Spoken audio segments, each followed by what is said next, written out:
ఓం శుక్లాంబరధరం విష్ణుం శశివర్ణం చతుర్భుజం ప్రసన్నవదనం ధ్యాయే సర్వవిఘ్నోపశాంతయే. నిన్న మధుకైటవుల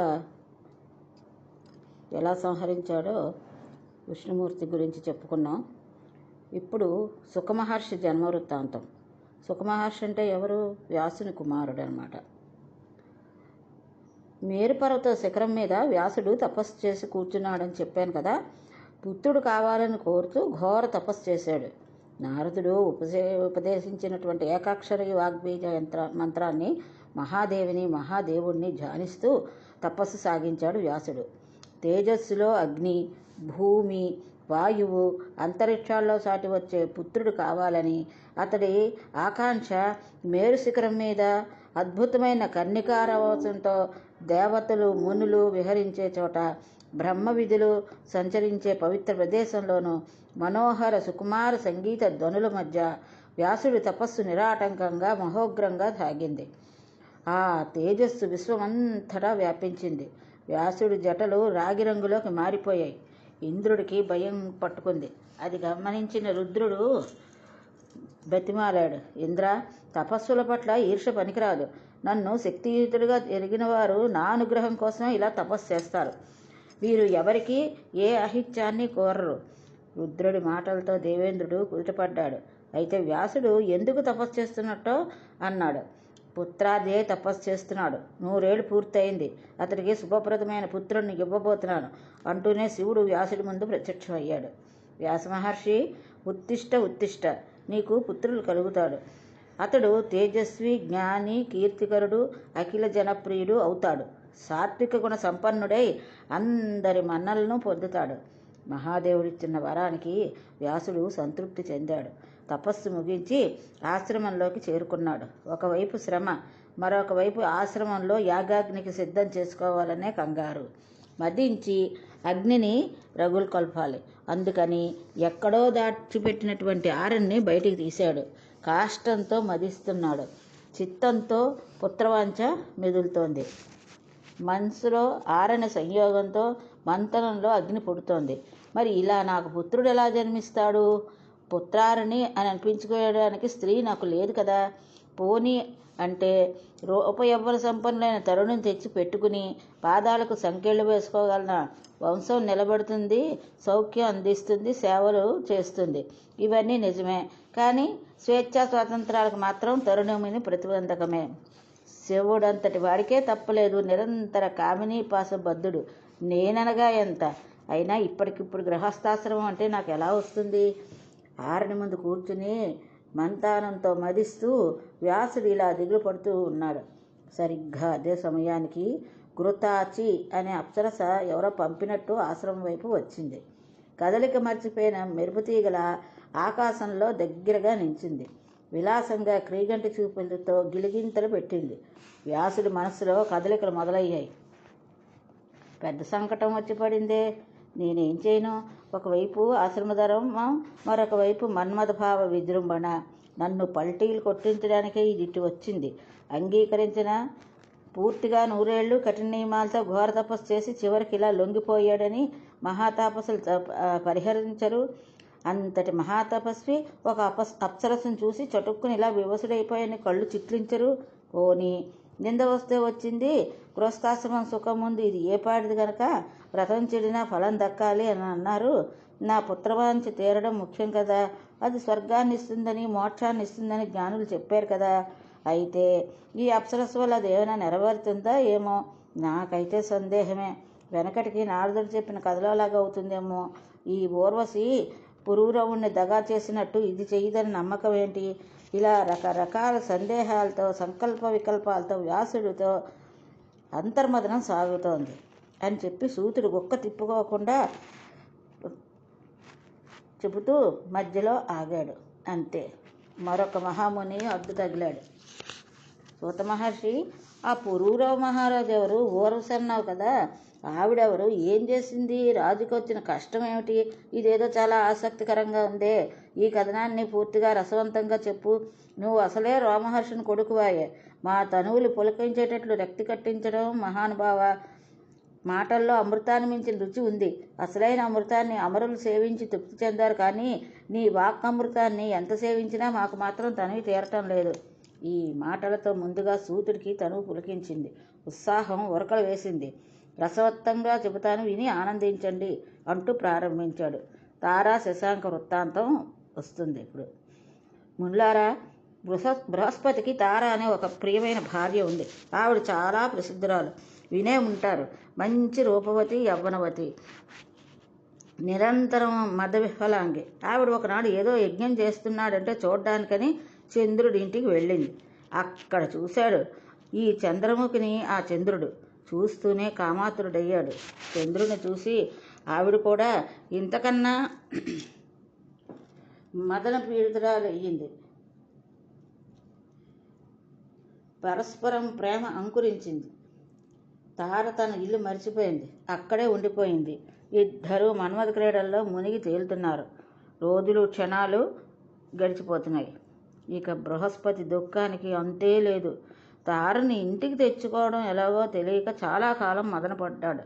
ఒక రోజున తన శిష్యులతో ఒకరిని చంద్రుడి ఇంటికి పంపించాడు, తారని తీసుకురమ్మని. కానీ ఆవిడ నేను రాను పొమ్మంది. మళ్ళీ మరొక శిష్యుని పంపించాడు. ఇలా వెళ్ళిన వాళ్ళల్లో తిరిగి వచ్చారు. ఇక వెళ్ళం అన్నారు. బృహస్పతి క్రుద్ధుడయ్యాడు. అయితే నేనే పెడతానని స్వయంగా వెళ్ళాడు. మదమత్తుడైన చంద్రుడు అదోలా నవ్వాడు. బృహస్పతికి మరీ ఒళ్ళు మండింది. శశి, ఏమిటి నువ్వు చేసిన పని? ధర్మమేనా? నా భార్యను ఎందుకు అట్టు పెట్టేసుకున్నావు? నేను దేవతలకు గురువును, నువ్వో యజమానుడవు. మూడుడా, గురుభార్యను ఇలా ఉంచుకోవచ్చా? అనుభవించవచ్చా? బ్రాహ్మణులు చంపడం, బంగారాన్ని అపహరించడం, సురాపానం చెయ్యడం, గురువుగారి భార్యను అనుభవించడం, ఇవన్నీ మహాపాతకాలు. ఇటువంటి చేసిన వాళ్ళతో స్నేహం కూడా చేసేవాడు లేడు. వాడు 5వ పాతకానికి గురి అవుతాడు. తెలుసు కదా, నువ్వు మహాపాతకివి, దురాచారుడివి. దేవలోకంలో ఉండే అర్హతే లేదు నీకు. తారను విడిచిపెడతావా పెట్టవా? ఇంటికి తీసుకుపోతాను, లేదంటే దుష్టుడా గురుభార్యాపహార్తమని లోకమంతా ప్రచారం చేస్తాను. భార్యా విరహితుడై బృహస్పతిలా మండిపడుతూ ఉంటే రోహిణీపతి చిద్విలాసంగా బదులు పలికాడు. గురుత్తమ, బ్రాహ్మణులకు క్రోధం పనికిరాదు. అక్రోధులుగా ఉంటేనే వారు పూజార్హులు. అన్యదా వర్జనీయులు సుమా. క్రోధం విడిచిపెట్టండి. నేను చెప్పేది ప్రశాంతంగా వినండి. తార తప్పకుండా మీ ఇంటికి వస్తుంది. ప్రస్తుతం ఇక్కడే ఉంది.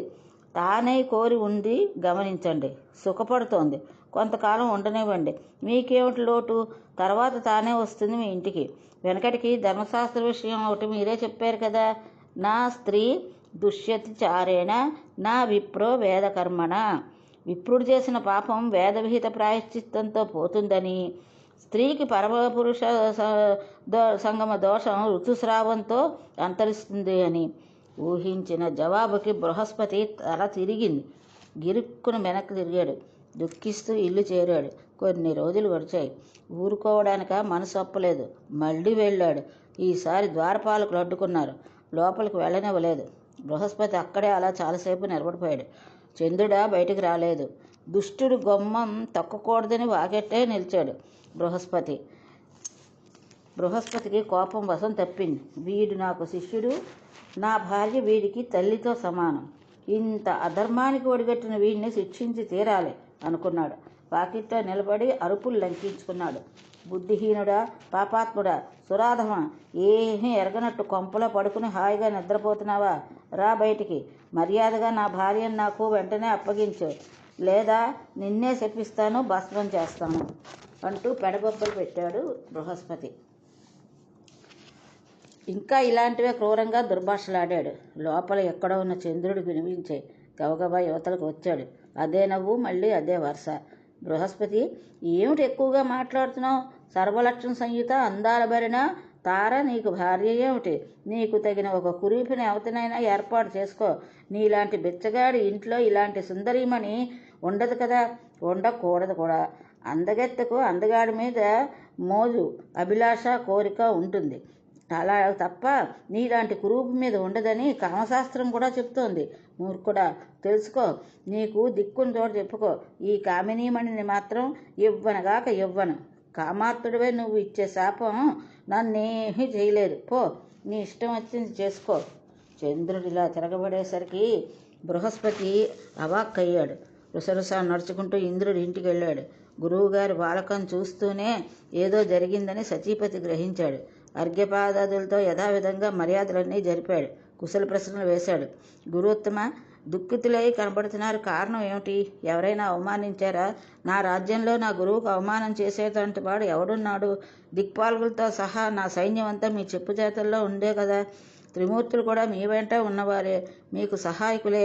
చెప్పండి, మీకు వచ్చిన కష్టం ఏమిటో, ఇబ్బంది ఏమిటో కూడా తెలియజేయండి.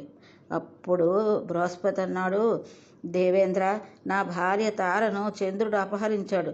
ఎన్నిసార్లు అడిగినా, ఎంత బతిమాలినా దుష్టుడు ఇవ్వటం లేదు.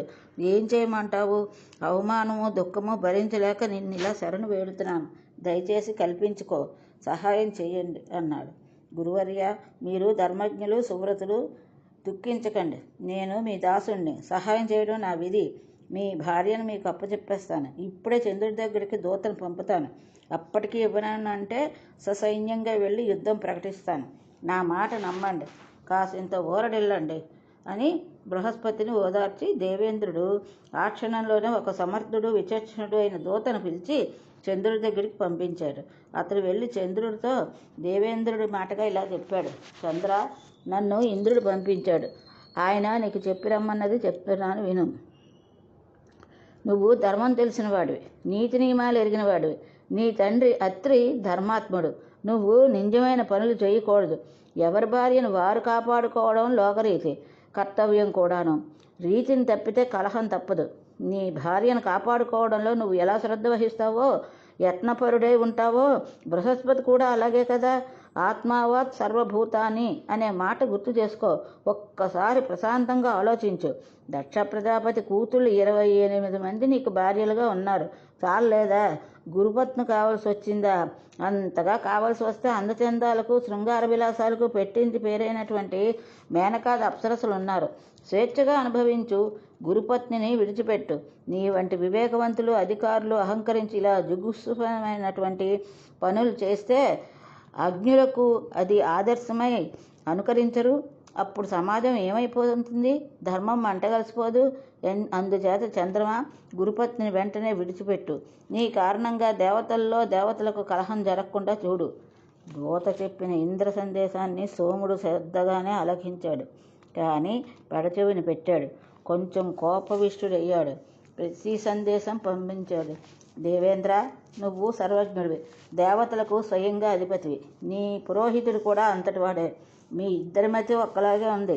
ఎదుటివారికి నీతులు చెప్పడంలో అందరూ ఘనాపాట్లే. తమ దాకా వస్తే మాత్రం అందరే. చెప్పింది చేసేవాడు కలికానికైనా కనపడడు. శతకృతు, బాహ్యస్పృతు రచించిన ధర్మశాస్త్రం ఒకటి ఉంది. ఒకసారి దాన్ని పరిశీలించు. నేను చేసిన పని తప్పులో ఏముంది? నన్ను కామించిన స్త్రీని నేను అనుభవిస్తున్నాను. పైగా బలవంతులకు ఏదైనా స్వకీయమే, దుర్బలులకు ఏది స్వకీయం కానేరదు. స్వీయ పరకీయ అంటూ గీతలు గీసుకోవడం బుద్ధిహీనులు పెట్టుకునే వట్టి భ్రమలు. తార పూర్తిగా నా పట్ల అనురక్త. అంతేకాదు, గురుడి పట్ల అంతగానూ విరక్త. ధర్మం అను, న్యాయం అను అనురక్త ఎలా విడిచిపెట్టమంటావు? రక్తి ఉన్న చోటే కలయిక తప్పదు, విరక్తి ఉన్న చోట విడిపోక తప్పదు. రక్తురాలతోనే కదా కలయిక, విరక్తురాలతో కుదురుతుందా? ఈ వరారోహణం విడిచిపెట్టను, బృహస్పతికి అప్పగించను. సహస్రాక్ష, నువ్వే అధీశ్వరుడి, నీ ఇష్టం. ఏం చెయ్యాలంటే అదే చెయ్యి. దూతగా వచ్చావు, ఇంక వెళ్ళు. ఇలాగని చెప్పు బృహస్పతికి అన్నాడు ఇంద్రుడితో చంద్రుడు. చంద్రుడు పంపిన ప్రతి సందేశాన్ని దూతగా వచ్చిన యథాతథంగా వినిపించాడు ఇంద్రుడు. క్రుద్ధుడయ్యాడు. వెంటనే సైన్యాన్ని సమాయత్తపరిచాడు. ఈ వార్త రాక్షస గురువు శుక్రాచార్యులకు తెలిసింది. అతడికి బృహస్పతిపై అనాదిగా ద్వేషం. చంద్రుడి దగ్గర పరిగెత్తాడు. ఎట్టి పరిస్థితుల్లోనూ తారను విడిచిపెట్టవద్దు. ఒకవేళ యుద్ధం వస్తే నా మంత్రాంగం నీకు ఉపయోగపడతానని మద్దతు ప్రకటించాడు. విషయం శంకరుడికి తెలిసింది. చంద్రుడికి బాసటగా నిలుస్తున్నాడన్నాడు. కట్టకడబడికి అది దేవదానవ సంగ్రామ రూపం దాల్చింది. యుద్ధం ప్రారంభమైంది. తారకాసుర యుద్ధంలా సంవత్సరాలు సాగింది. బ్రహ్మదేవుడు పరిస్థితి గమనించాడు. ఇరుపక్షాల వారిని శాంతింపజేయాలని అనుకున్నాడు. హంసారూఢుడై ఆకాశ మార్గాన్ని వచ్చి రణస్థలిపై నిలిచాడు. చంద్ర, గురుపత్నిని ఇప్పటికైనా విడిచిపెట్టు, లేదంటే విష్ణుమూర్తిని పిలిచి నిన్ను మసి చేయిస్తాను. క్షయింపచేస్తాను. శుక్రాచార్య, ఏమిటి అన్యాయం? సావాస దోషం సంక్రమించినట్టుందే నీకు. బ్రహ్మదేవుడు గద్దింపు వినగానే శుక్రుడు పరుగు పరుగున చంద్రుని సమీపించాడు. బాబు చంద్ర, తారను బృహస్పతికి అప్పగించేయమని మీ తండ్రి అత్రి అభిప్రాయం కూడాను. ఇప్పుడే నాకు కబురు కూడా పంపించాడు. అప్పగించేసే అన్నాడు. సరే అన్నాడు చంద్రుడు. అప్పటికే గర్భవతిగా ఉన్న తారను తీసుకువచ్చి బృహస్పతికి అప్పగించాడు. అతడు తను సంతోషంగా స్వీకరించి ఇంటికి తీసుకెళ్ళాడు. యుద్ధం ముగిసింది. దేవదానవులు ఎవరిళ్లకు వాళ్ళు వెళ్ళిపోయారు. విరించి బ్రహ్మలోకానికి, శంకరుడు కైలాసానికి నిష్క్రమించారు. కాలం గడిచింది. నెలలు నిండాయి. ఒక మంచి రోజున, ఒక మంచి ముహూర్తాన తార ప్రసవించింది. చందమామ లాంటి మగబిడ్డ జన్మించాడు. బృహస్పతి సంబరపడ్డాడు. నిస్సంకోచంగా యథావిధిగా జాతకర్మలు జరిపించాడు. పుత్రుడు పుట్టాడని చంద్రుడికి తెలిసింది. దూతతో వర్తమానం పంపించాడు. బృహస్పతి, వీడు నీ కొడుకు కాదు, నాకు పుట్టినవాడు. జాతకర్మలు నువ్వెలా చేస్తావు? శాస్త్ర ప్రకారంగా నేనే చెయ్యాలి. దూత చెప్పిన ఈ మాటలకు బృహస్పతి కణకణలాడాడు. మతి లేకపోతే సరి, వీడు నా కొడుకు, నా పోలికలే కనపడుతున్నాయి, సందేహం లేదు, పొమ్మన్నాడు. వివాదం చెలరేగింది. గాలివాన్ అయ్యింది. దేవదానవులు మళ్లీ మోహరించారు. శాంతికాముకులై చతుర్వదనుడు స్వయంగా మళ్లీ వచ్చాడు. ఇరు వర్గాల వారు వారించాడు. తారను పిలిచి అడిగాడు. నిజం నీకు తెలుసు కదా, వీడు ఎవరి కొడుకో చెప్పమన్నాడు. తార సిగ్గుపడింది, తలదించుకుంది. క్రీగంట నేలసూపులు చూస్తూ సన్నని గొంతుకుతో మెల్లగా చెప్పింది. చంద్రుడు కొడుకేనని చెప్పింది. చందమామ ఎగిరి గంతు వేశాడు. పుత్రుడిని చంగన పెట్టుకుని వెళ్ళిపోయాడు. వానికి బుధుడు అని ముద్దుగా పేరు పెట్టుకున్నాడు. ఇది బుధోత్పత్తి కథ. కురుక్షేత్రంలో సోముడు వల్ల జన్మించాడనమాట. శౌనకాది మహాములారా, ఈ బుధుడికి ఇలానే స్త్రీతో సంగమం వల్ల మన ప్రస్తావనకు వచ్చిన పురూరవుడు జన్మించాడు. అంటే బుధుడికి ఇళకి జన్మించినవాడు పురూరవుడు. ఇతడు మహాదాత, యజ్ఞవిదాత. ఆ వృత్తాంతం చెప్తాను, అద్భుతంగా ఉంటుంది, వినండి. అనగనగా ఒక రాజు, అతడి పేరు సుద్యుమ్నుడు. అతడు ఒకరోజు గుర్రం ఎక్కి వేటకు వెళ్తున్నాడు. మంది బార్బలం కూడా వెంట వెళ్ళింది. రకరకాల మృగాలను చంపుతూ అరణ్యమంతా అత్తలాకుతలం చేసేసాడు. బాగా అలసిపోయాడు. అంతలోకి ఆ మేరు పర్వత సమీపంలో ఒక అందమైన ఉద్యానవనం కనబడింది. మందార తరువులు, అశోక వృక్షాలు, సాల, తాళ, తమాల, చెంపక, పనస, ఆమ్ర, నీప, మధుక భూజాలు, మాధవీలత మండపాలు, దాడిమి, నారికేళ, కదలి, ఫలభరిత భూమిజాతాలు, యూదిక, మాలతి, కొంద పుష్పవల్లి పరిమళాలు, తుమ్మెదల ఝూంకారాలు, హంస, కారండవ, కోకిల, సుఖ, సారిక, కలకూజితాలు, కీచకధ్వనులు. ఎవరో తీర్చిదిద్దున్నట్టుగా ఉద్యానవనం ఉంది. సుద్యుమ్నుడు పరవశించిపోయాడు. సేవకులతో సహా ప్రవేశించాడు. ప్రవేశించడమే తరువుగా అందరూ ఆడవాళ్ళు అయిపోయారు. గుర్రం కూడా ఆడగుర్రం అయిపోయింది. ఇదేవుడు భగవంతుడా అని లబోదిబ్బోమన్నారు. ఆశ్చర్యపోయారు. కారణం ఏమిటో ఎవ్వరికీ తెలియలేదు. సుద్యుమ్నుడికి దుఃఖంతో పాటు సిగ్గు ముంచుకొచ్చింది. ఏం చెయ్యడం? ఇంటికి ఎలా వెళ్ళేది? రాజ్యం ఎలా పరిపాలించడం? ప్రజలు ఏమనుకుంటారు? ఎవరు నన్ను మోసగించినట్లు? ఇలా అన్ని ప్రశ్నలే.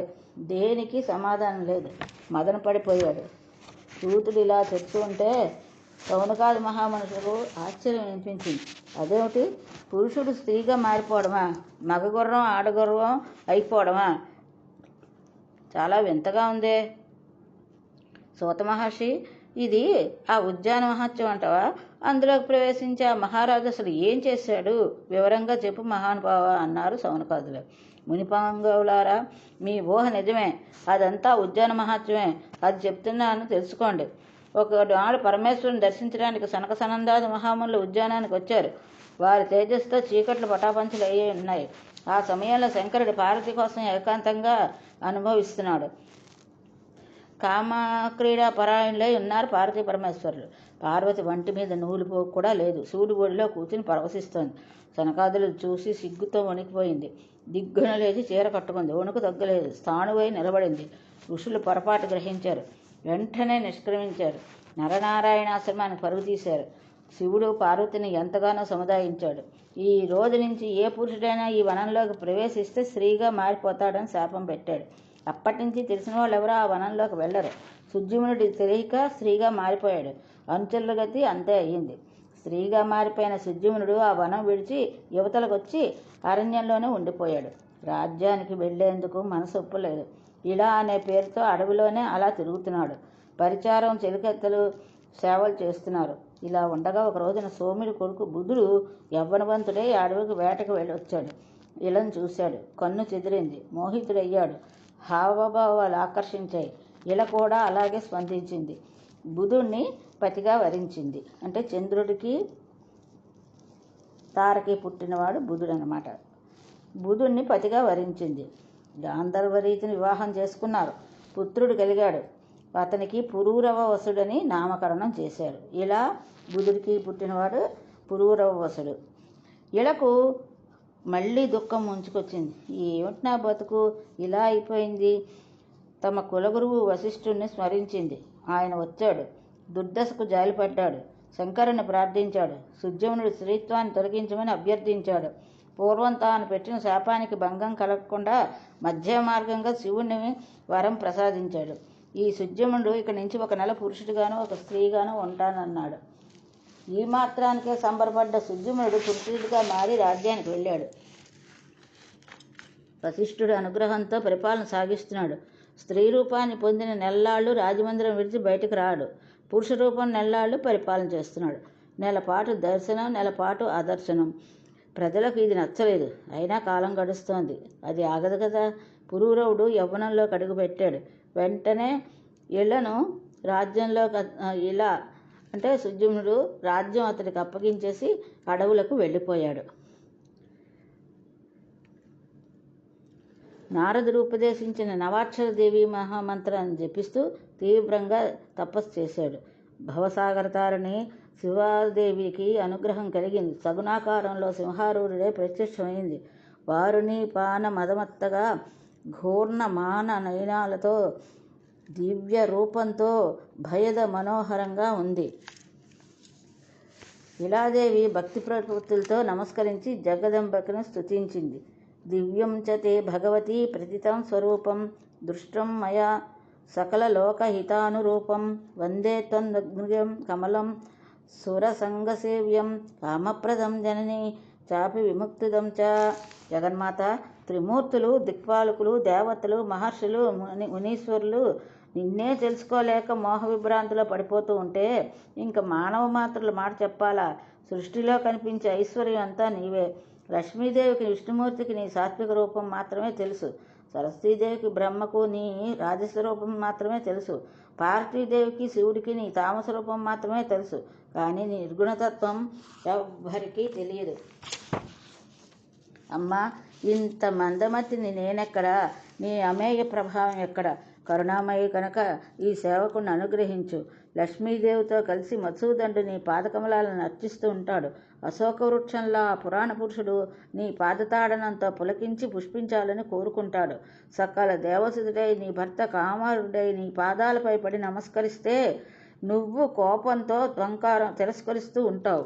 నువ్వు అని ఏకవచనంతో మాట్లాడుతుంటావని కానీ నువ్వు ఎప్పుడు మేఘంలో మెరిపోయే ఆ నీలమయస్వామిని వక్షస్థలం మీదే కాపురం ఉంటావు.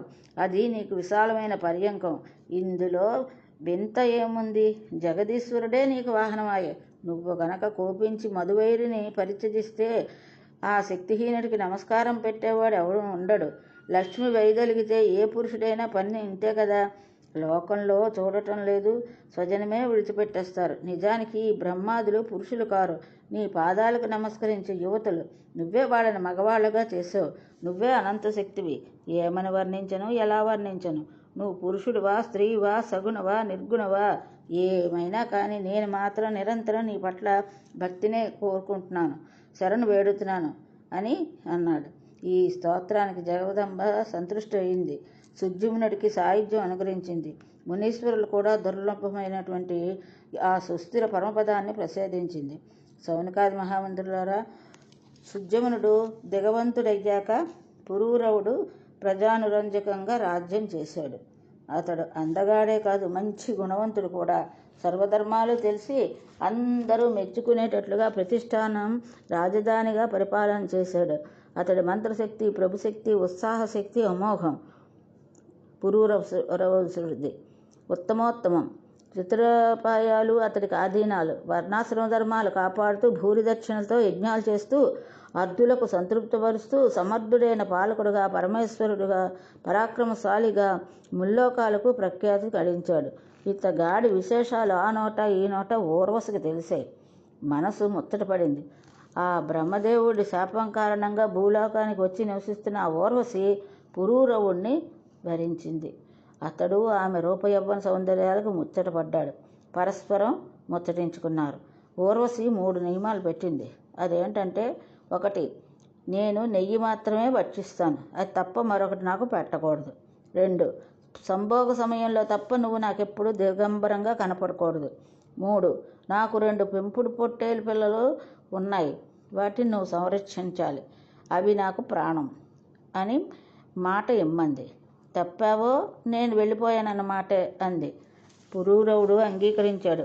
పురూరవుడు తన రాజధర్మ యజ్ఞకర్మలు అన్నింటినీ వదిలేశాడు. పూర్తిగా ఊర్వశికి వివసుడైపోయాడు. ఈ సృష్టిలో ఊర్వశి తప్ప అతడికి మరింకేమీ కనపడలేదు. ఆమెను విడిచి క్షణమైనా ఉండలేకపోతున్నాడు. సంవత్సరాలు, నెల రోజులు పూటలుగా, పూటలు గంటలుగా, గంటలు నిమిషాలుగా, నిమిషాలు క్షణాలుగా గడిచిపోతున్నాయి. ఉన్నట్టుండి ఒక రోజున దేవేంద్రుడికి ఊర్వశి జ్ఞాపకం వచ్చింది. ఆమె లేని స్వర్గం బోసిపోయినట్టుంది అని గంధర్వులను పిలిచి పురమాయించాడు. వెళ్ళి గొర్రె పిల్లలను అపహరించి తెచ్చియండి. పురూరవుడు మాట తప్పినవాడు అవుతాడు. అప్పుడు ఊర్వశి వదిలేస్తుంది. త్వరగా వెళ్ళి రండి అని పంపించాడు. బాగా చీకటి పడ్డాక గంధర్వులు అలాగే వెళ్ళి గొర్రెలను దొంగలిస్తుంటే అవి కుయ్యమన్నాయి. వాటి అరుపులు ఊర్వశి పురూరవులు వినిపించాయి. తన రక్తం పుంజుకు పుట్టిన పసికందుల ఆక్రందనలా వినిపించింది ఊర్వశికి. ఉలిక్కి పడింది.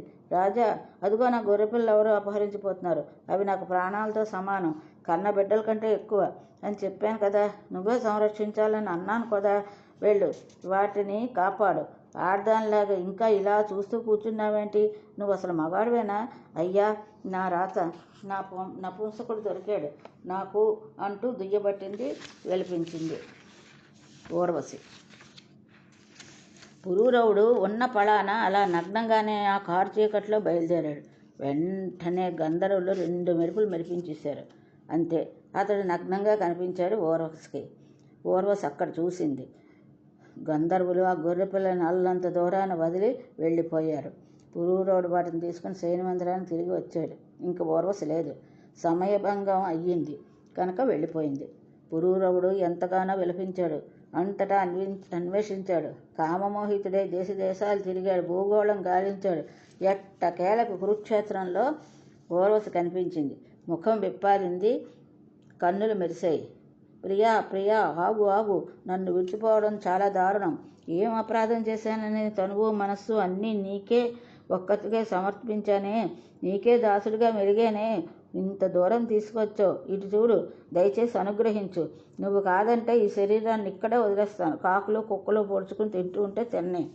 మతి చెల్లించిన వాళ్ళ పురూరవుడు విలపిస్తున్నాడు, దయనీయంగా రోధిస్తున్నాడు. ఊర్వశి వెందిరిగి చూసింది. బాగా అలసిపోయి నీరసంగా ఉన్నాడు. నృపసార్థులా, ఎంత అమాయకుడు అయ్యా, లోకజ్ఞానం బొత్తిగా లేదనుకుంటాను. ఏమైపోయే నీ తెలివితేటలన్నీ? స్త్రీలకు ఎవరితోనైనా నిజమైన సౌఖ్యం ఉంటుందా? తోడేళ్ళు, దొంగలు, నీలాంటి ప్రభువులు మాలాంటి స్త్రీలను మరీ ఇంతగా విశ్వసించకూడదు. వెళ్ళు, ఇంటికి వెళ్ళి హాయిగా రాజ్యం ఏలుకో, సుఖాలను అనుభవించు. నీ విషాదం ఇప్పుడు ఇక్కడే వదిలేయి. ఊర్వశి చాలా స్పష్టంగా తత్వోపదేశం చేసింది. అయినా పురూరవుడికి కనువిప్పు కలగలేదు, మోహం వదలలేదు. ఒక స్వేచ్ఛగా తిరిగేదై స్నేహాన్ని నిజమని నమ్మి దుఃఖం కొని తెచ్చుకున్నాడని విలపిస్తూనే ఉన్నాడు. మహామునులారా, ఇది ఊర్వశి పురూరవుల కథ. వేదంలో మరింత విపులంగా ఉంది, కానీ మీకు సంక్షిప్తంగా చెప్పాను. ఇలా తన సమీపానికి వచ్చిన ఘృతాచిని చూసి వ్యాసుడు ఆ ఊర్వశి కథని తలుచుకున్నాడు. ఏం చెయ్యాలో తోచలేదు. ఈ అప్సరసకు లొంగకూడదని మాత్రం వ్యాసుడు అనుకున్నాడు. ఘృతాచి కూడా ఇంకొంచెం చనువు తీసుకోవడానికి జంకింది. శపించేస్తాడేమో అని భయపడింది. చిలక రూపం ధరించింది. అటు ఇటు గెంతింది. మరింత అద్భుతంగా కనిపించింది. వ్యాసుడు మరింత కలవరపడ్డాడు. తనువంతా మన్మథ వివసం అయిపోయింది. సర్వాంగాలు స్వాధీనం తప్పి తిరుగుబాటు చేస్తున్నట్టుగా అనిపించింది. అయినా గొప్ప ధైర్యంతో మనసు చిక్కబట్టుకున్నాడు. నిలువరించుకోలేకపోతున్నాడు. గుండె జారిపోతోంది. ఘృతాచి ఘృతాచి అంటోంది. అరణ్యలో అగ్నిమదనం జరుగుతోంది. వేగం పెరిగింది. వీర్యస్ఖలనం అయింది. అరణిలో పడింది. చిలకడ కొనసాగింది. చిలకడం కొనసాగింది అనమాట. అరణి నుంచి పుత్రుడు జన్మించాడు. ముమ్మూర్తులా వ్యాసుడే. హవ్యంలో భగ్గుమన్న యాగాగ్నిలా ఉన్నాడు. వ్యాసుడు నివ్వెరపోయాడు. ఏంటిది అని క్షణకాలం ఆలోచించాడు. శివుడిచ్చిన వరం జ్ఞాపకం వచ్చింది. అరణీగర్భ సంభూతుడు తేజోరూపి పుత్రుడు జన్మించాడని సంబరపడ్డాడు. మరొక అగ్నిలా ఉన్నాడని మురిసిపోయాడు. గంగాజలంతో స్నానం చేయించాడు. జాతకర్మలు నిర్వహించాడు. ఆకాశం నుంచి పుష్పవృష్టి కురిసింది. దేవదుందుబులు మోగాయి. గంధర్వులు గానం చేశారు. అప్సరసలు నృత్యం చేశారు. విద్యాధర నారద తుంబురులు తండ్రి కొడుకులను స్తుతించారు. అతడి కోసం కృష్ణాజినం దండకమండలములు ఆకాశం నుంచి ఆవిర్భవించాయి. వెంటనే ఆ బాలుడు మహా తేజస్సుగా ఎదిగాడు. శాస్త్రీయంగా ఉపనయనం జరిగింది. తండ్రిలాగానే ఇతనికి పుట్టుకతోనే వేదాలన్నీ బుద్ధిస్థం అయ్యాయి. సుఖీ రూపం ధరించినటువంటి కృతాచిని చూడటం వల్ల జన్మించాడు కనుక సుతుడికి సుకుడు అని నామకరణం చేశాడు. అంటే ఘృతాచి చిలక రూపంలో ధరించి ఉండడం వల్ల సుకుడు జన్మించాడు కనుక అతనికి సుకుడుగా నామం చేశారు. వ్యాసుడు బృహస్పతిని గురువుగా వరించి బ్రహ్మచర్య దీక్ష ఇప్పించాడు. సకల వేదాలను, వేదాంగాలను, ధర్మశాస్త్రాలను సమగ్రంగా బృహస్పతి ఆశ్రమంలో గురుకుల పద్ధతిలో అభ్యసించాడు సుకుడు. చదువు పూర్తయింది.